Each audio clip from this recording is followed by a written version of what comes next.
We have chair of Foreign Affairs Committees, Congressman Ed Royce just arrived.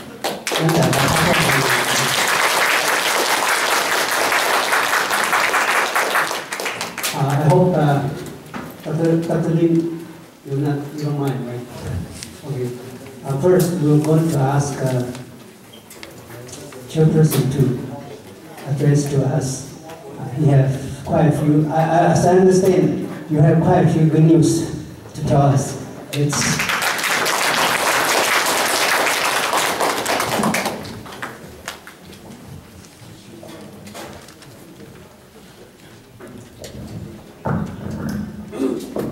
Well, good morning, everyone.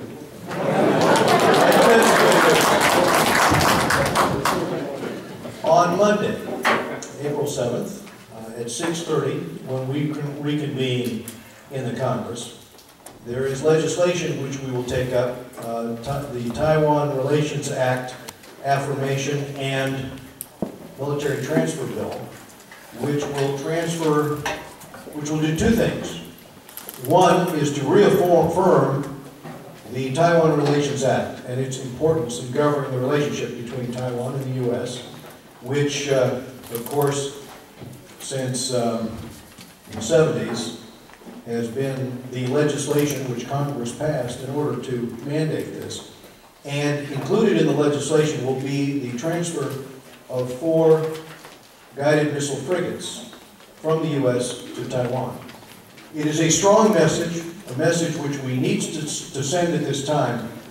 And based upon my experience in the committee, where after our last trip to Taiwan, we had a large bipartisan delegation, 8 members in Taiwan, and a year before, 7 members. Well, the vote in the committee was unanimous, and I believe the vote on the House floor will be a very strong signal. And I think this is very important at this time,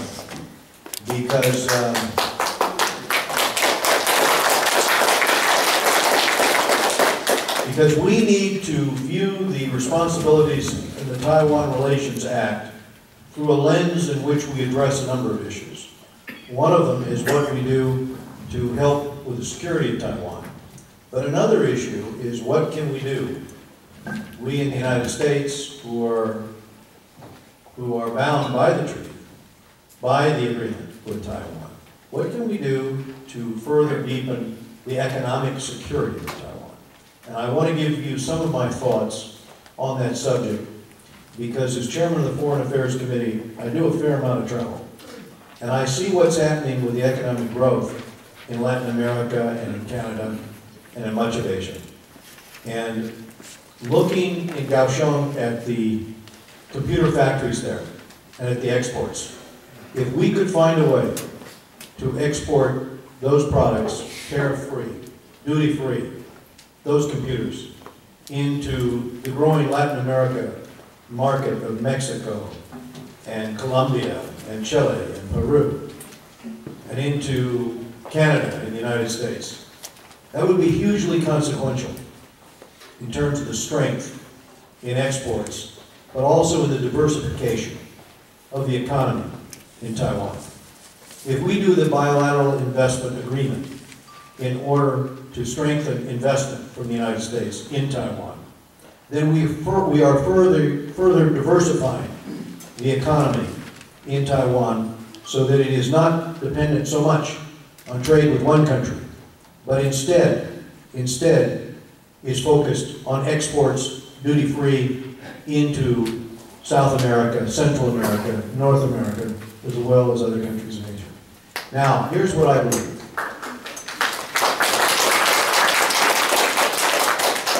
I believe if we get this agreement for Taiwan, that it will be possible subsequently to get Taiwan into an agreement with the European Union.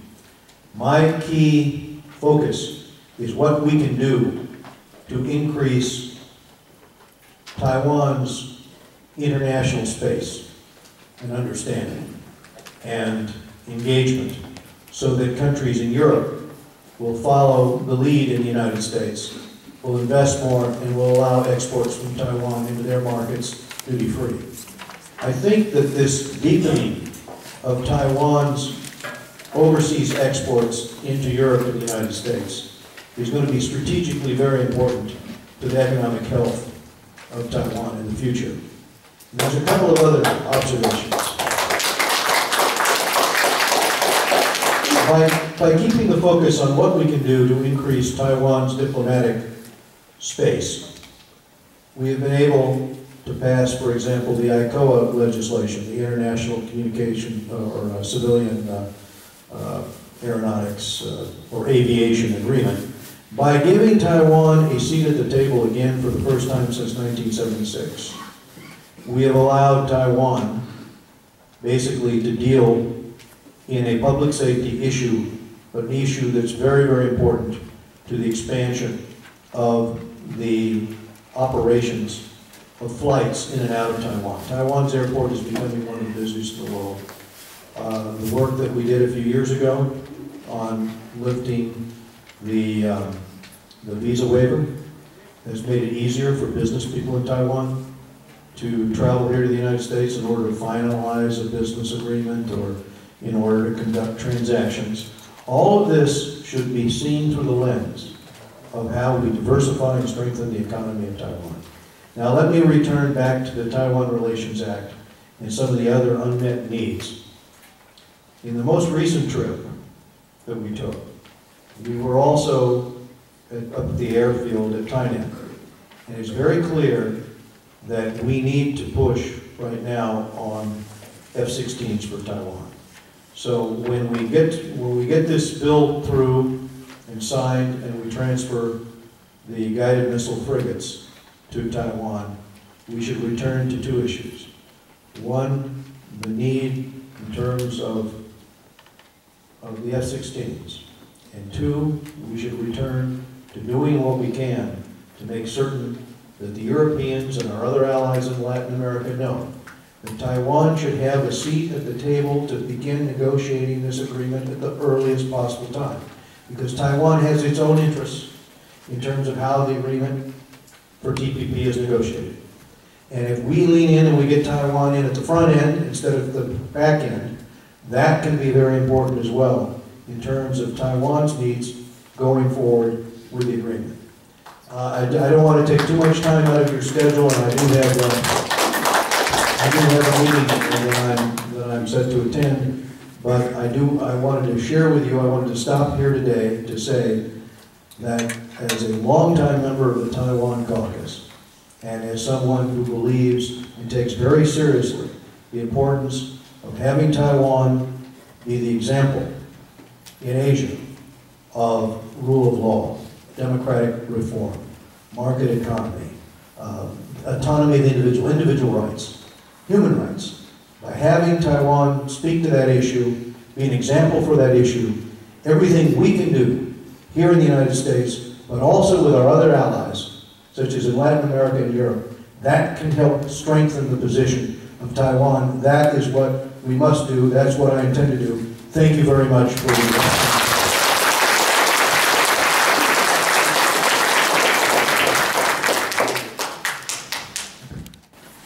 It's a record. Foreign Affairs Chairperson visited Taiwan twice in less than 15 months, right? 12 or 13 months, but let's break the record. Next year I'm going again.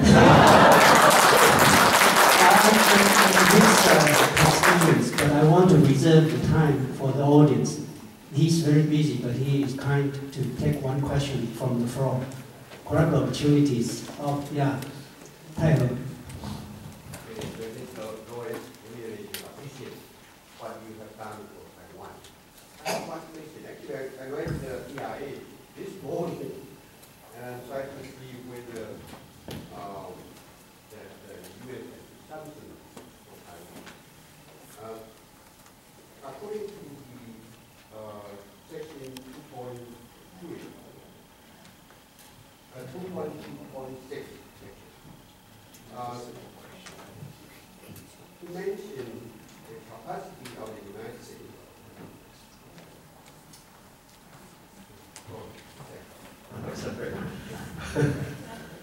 to mention the capacity of the United States to resist any resort or other forms of coercion that would jeopardize the security or the social or economic system of the people on Taiwan.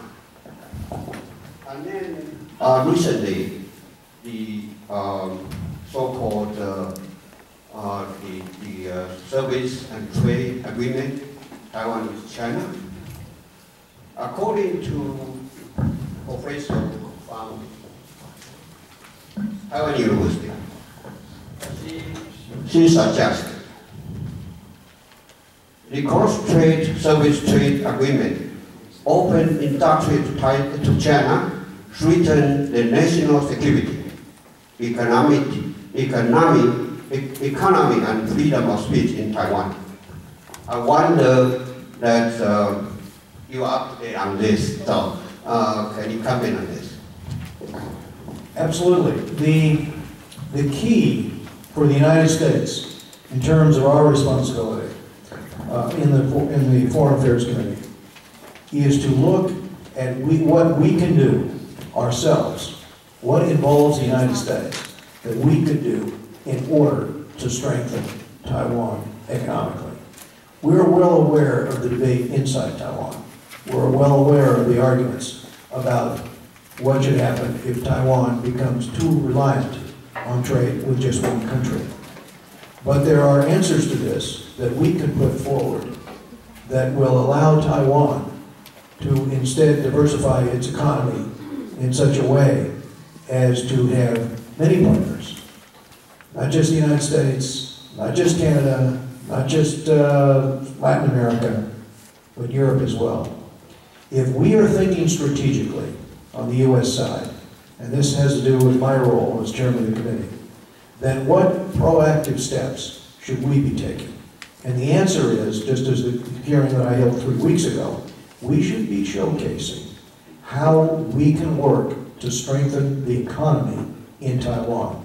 I feel pretty self-assured or confident that the road we're pursuing here is the correct one, because as I speak to economists in Taiwan or speak to the business community, when I was in Tainan, I visited businesses there, likewise in Kaohsiung and in Taipei.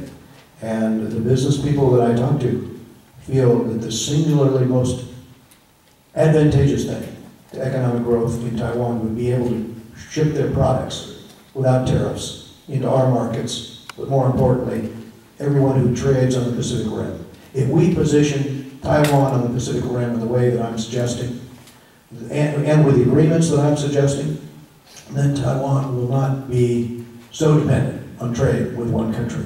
Now, this is going to require a tremendous amount of work on the part of what we do with Congress, but that's why I'm taking large delegations to Taiwan and bipartisan delegations. I'm getting members to understand that this is a very real challenge. And in so doing, we're moving the Congress. And when we have that vote on the floor, you know, if that vote is 400 to 10, I'm going to feel pretty confident about the message that we're sending.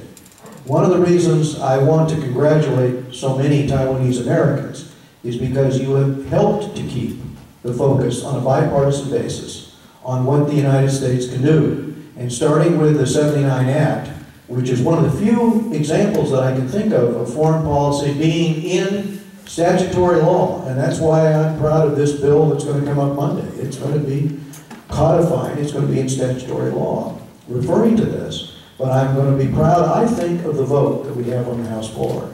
And as we lead the members to understand the gravity of the situation in terms of making sure that Taiwan has economic health, I think this is the thing that on the Foreign Affairs Committee I can do in order to make sure that Taiwan is strong going forward. I also need to introduce Stephanie Hu from my office. If Stephanie would just stand for a minute. Thank you. And Stephanie runs our office in Roland Heights. And in conclusion, let me suggest this to you as well, because I held a press conference there today earlier on this subject of the Taiwan Relations Act and the legislation we're passing. If I can help in any way, or more to the point, if Stephanie can help you in any way, I'm usually there Friday and Saturday, but call during the week and let Stephanie know. And also, if you have any friends in the community in San Gabriel Valley or North Orange County, or etc., that need some help, let us know. We're happy to help. We're right in Diamond Plaza on Fullerton Road, right off the 60 freeway. Thank you all very much.